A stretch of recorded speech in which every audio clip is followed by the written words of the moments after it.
James Creedon on the other side of our studio, looking at the buzz following Pope Francis and his visit to Ireland. That's right. Fittingly, you're doing it. And a segue with business there, because there has even been merchandising. You've seen this, right? It's been hanging. It's been around the newsroom for the last couple of weeks. The Lolly Pope. The Lolly Pope. It's fantastic. With a Euro sign. Very weird.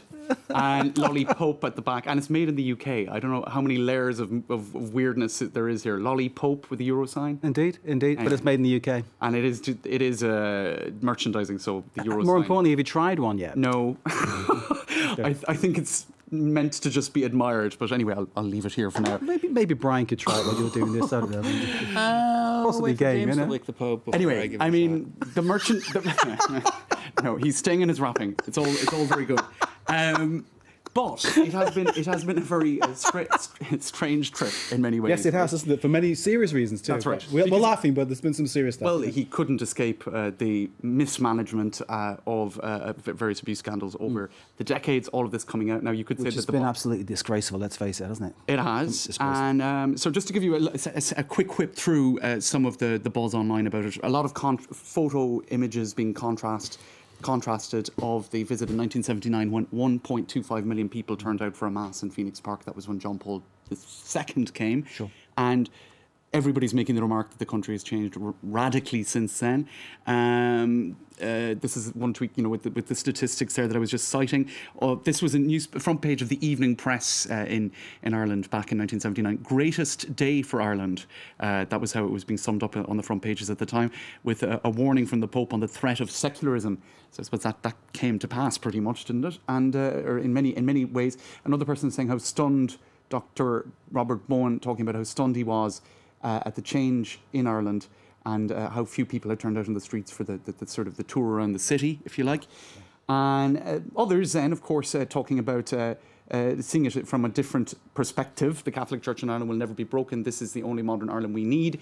And taking that screen grab there, which would suggest that there were a lot of people. Indeed, there were a lot of people, but it's all relative, because then when you crop it and when you compare it, maybe it shades of Trump's inauguration images there, I would say. Now, another element that's getting a lot of coverage is the mother and baby homes. Tuam in County Galway, of course, got a lot of coverage here in France 24. The Magdalen homes or something they called, yeah.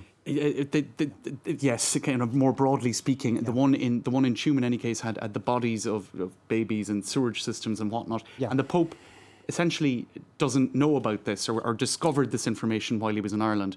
This is the Minister for Children, Catherine Zapponi, confirming that she told the Pope about these children's bodies and sewage systems of Tuam Home, which, I mean, it seems bizarre that he wouldn't already know about it. It's probable that he did.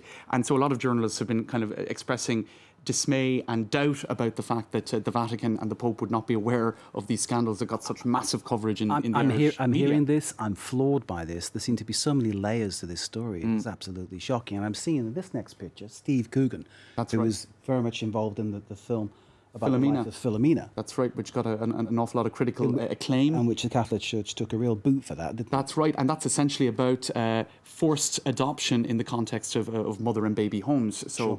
Babies being taken off unmarried mothers, adopted, and then a 50-year quest to try to put those pieces back together, and huge trauma that went with it, just awful stuff. And so he met the actors in that film. He's obviously aware of the issues, but claiming then in Ireland that he wasn't aware of these specific aspects of the broader phenomenon, and that, frankly, is probably to do with the legalities. And if in saying you know about it or you knew about it, there's a degree of responsibility that would go right up to the top of the pyramid.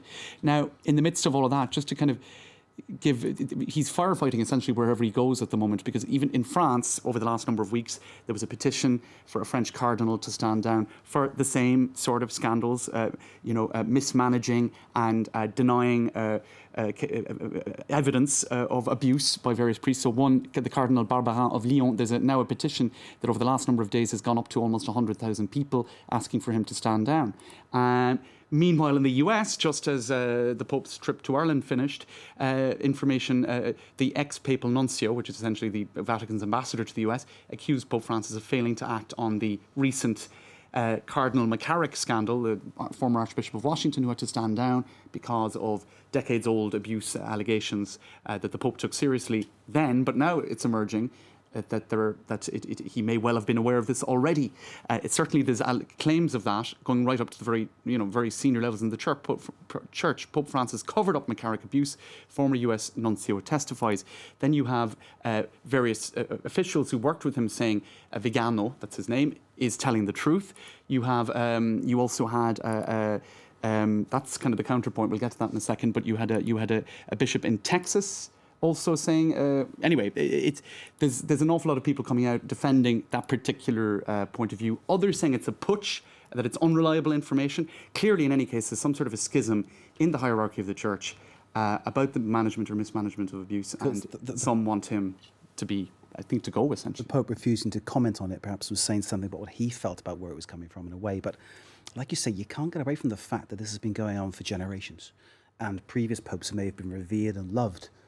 It was on their watch too, and it's been going on for so long now that the Catholic Church needs to get to the very bottom of all this and sort it out, because it just isn't good enough, is it? Buck's got to stop somewhere, I guess. James, thank you very much. Thanks, James Cream with Media Watch.